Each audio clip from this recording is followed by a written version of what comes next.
राशि का चक्कर मिट जाए। और अगर ये चक्कर रहेगा तो मन जो है अपनी चाल चलेगा, शब्दों के जाल में फंसेगा।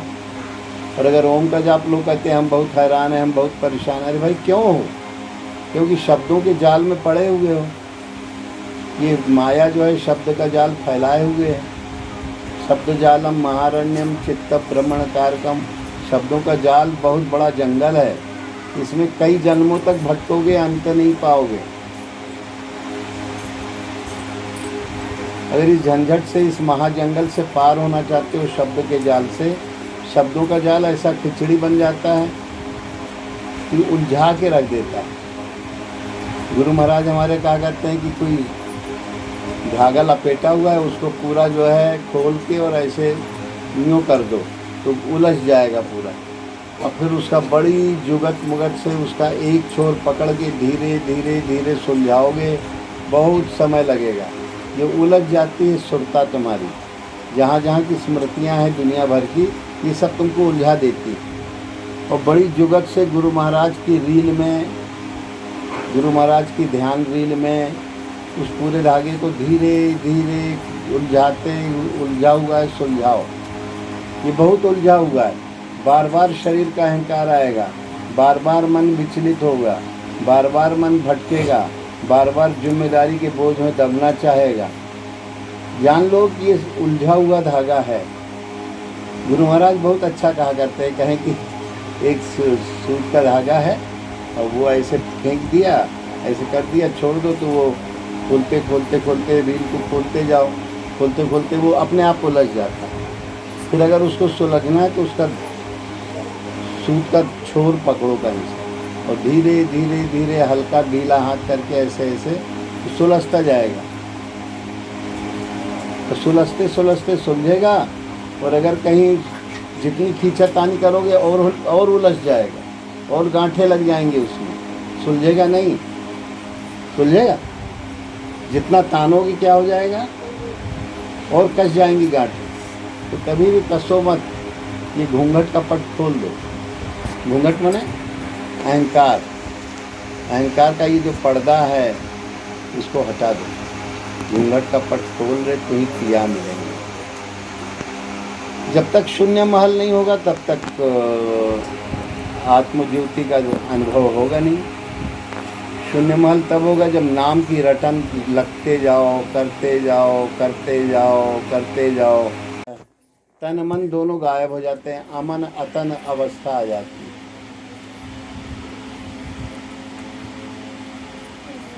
उसी स्थिति को पाना है भजन के द्वारा। पर निद्रा में अभाव रहता है आत्मस्वरूप का, आत्मस्वरूप का अभाव रहता है, बस इतना है। नहीं तो निद्रा समाधि के लगभग लगभग पहुँचती तो है, पर ये अज्ञान इसमें मिटता नहीं। बुद्धि की वृत्तियाँ तो दब जाती हैं, बुद्धि का जो प्रपंच है वो तो दब जाता है। बुद्धि जो सपने में और जागते में दुनिया में नचाती रहती है, जब कमज़ोर बुद्धि होती है, कच्ची बुद्धि होती है, घूंघट नहीं हटा होता। शरीर रूपी घूंघट जब ओढ़ रखा है, शरीर और मन की मान्यता रूपी घूंघट ओढ़ रखा है, तो फिर वो घूंघट जो है उसको बुद्धि को विचलित किए रहता है, शुद्ध बुद्धि नहीं रहती। तो वो महापुरुष कहते हैं घूंघट के पट खोल रहे तो ही क्या मिलेंगे, पिया मिलेंगे। पिया माने प्राण वल्लभ परमात्मा, तुम्हारा आत्मस्वरूप, तुम्हारा असली चीज़ तुमको मिल जाएगी। नकली चीज़ नकली हो जाएगी, असली चेहरा सामने आए, नकली चेहरा छुपा। असली चेहरा छुपा रहता है, नकली सामने आता है। नकल नहीं असल। तो उसके लिए उन्होंने कहा कि अपने आसन से, अपने निश्चय से न डोलो। आसन में जहाँ कोई आस न रहे, इच्छा न रहे। भजन करोगे तुम्हारी इच्छाएं कैसे पूरी होंगी, जो ज़रूरत वाली है पता नहीं लगेगा। सपने जैसा सब काम होता जाएगा। भजन में लगना जरूरी है। और भजन का अहंकार कोई ना करे, मैंने ये किया, मैंने वो किया।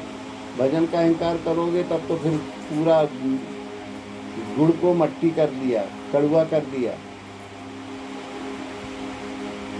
शून्य महल में दिया बरत है। जब शून्य हो जाए मन, तो आत्मा का स्वरूप जो है, ज्योति जो है, आत्म ज्योति प्रकट हो जाती है। उस आत्मा के स्वरूप को प्रकट होने पर जकड़ पकड़ लो और उस आसन से डोलो मत। शून्य महल में मन रूपी महल शून्य हो गया, केवल ओम ही ओम रह गया। ओम के अर्थ रूप तुम्हारे गुरु भगवान रह गए। तो शून्य महल में दिया बरत है, आसन से मत शून्य महल में। और जब तक शून्य नहीं होगा, मन शून्य नहीं होगा, ये नाम जो कह रहे हैं ना, ओम ओम तालू से लेके या एक जगह ओम ओम करो, तो अभ्यास करो तो मन शून्य हो जाए। दुनिया की ठंडा लगने लगेगा। एक नीचे की तालू जीभ के ऊपर की, एक ये वाली तालू जहाँ बच्चे का तलुआ, इस जगह ओम ओम कहो मने मन। एक खटाई वाली मोड़ी, आँख बंद कर।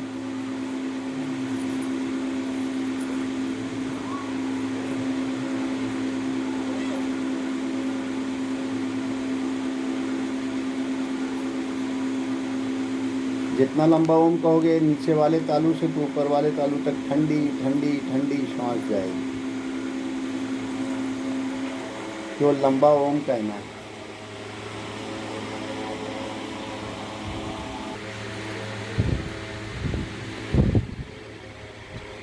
गुरु ध्यान करना है, प्रकाश का अनुभव करना है, तो ये जगह सबसे अच्छी।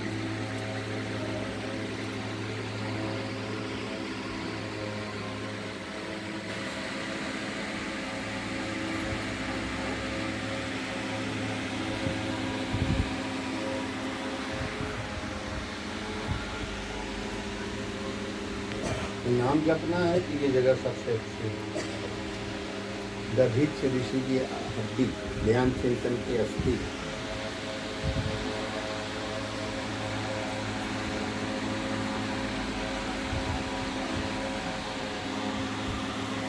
अगर ध्यान करना है, नाम जप करना है, तो नाम के साथ नामी भी आ जाएगा। पर कोई कहता नहीं हमें ध्यान ही करना है, प्रकाश ही देखना है।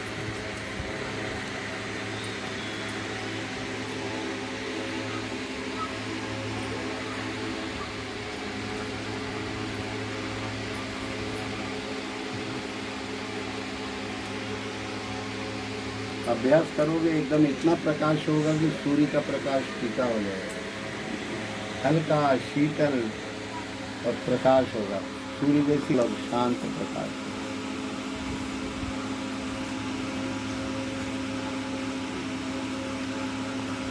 इधर आ जाओ, ध्यान करना है तो उधर आ जाओ, अपना गुरु स्वरूप अच्छी तरह से देख सकोगे।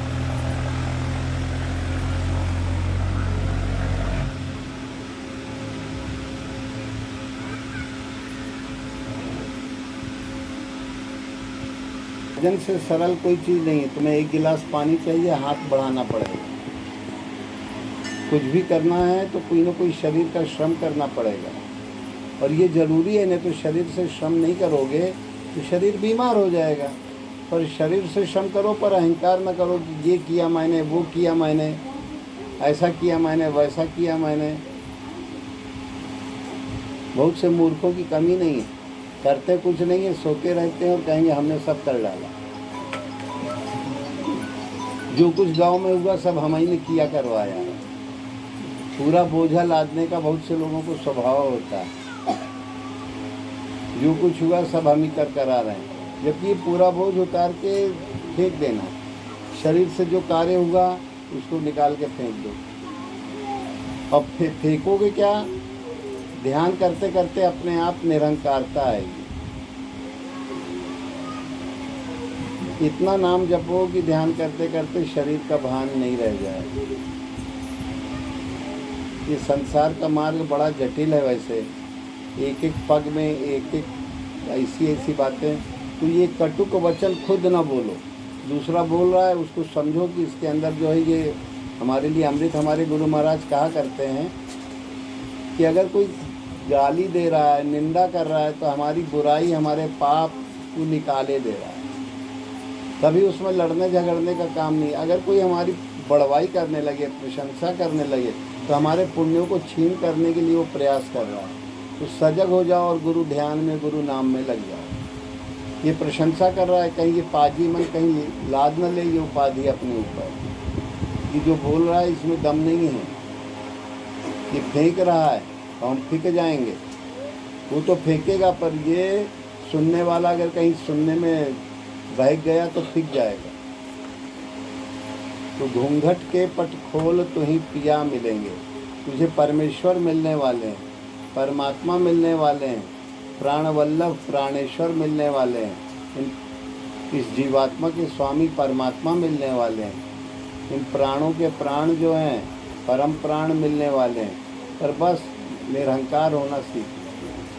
तो जितना गुरु ध्यान करते हो, गुरु नाम जपते हो, गुरु ज्ञान पकड़ते हो कि जो कुछ भी है ये सब आत्मा ही, भगवान का भजन सत्य है, सत्य हरि भजन, जगत सब सपना। काम सब करो घर द्वार के, पर ये निश्चय रखो कि ये सब सपना चल रहा है, बहुत लंबा सपना है। इस सपने को जब सपना जान लेते हो तो सपना फिर तुमको डराता धमकाता नहीं है। जब कोई सपने में दृढ़ निश्चय हो जाए कि सपना है, तो सपने में चाहे शेर आ जाए, चाहे आग लग जाए, चाहे जो हो जाए, फिर उस सपने का प्रभाव उसके ऊपर नहीं पड़ता। जान रहा है कि तो सपना है। स्वप्न को स्वप्न अगर जानने की कला किसी में विकसित हो जाए, और जब गहरी नींद में जाते हो, जब गहरी नींद में होते हो, तो तुम्हारा शरीर का भाव, मन का भाव गायब हो जाता है। ये ना हल्ला करो बे।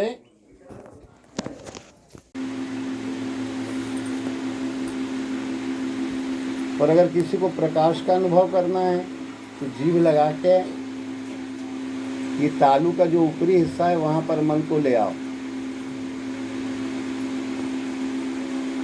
और उस जगह लंबा ओम कहो तो वो ओम यहाँ टकराएगा जहाँ बच्चे का तालू यों यों होता है ना, तो प्रकाश होने लगेगा आंखें बंद करके करोगे।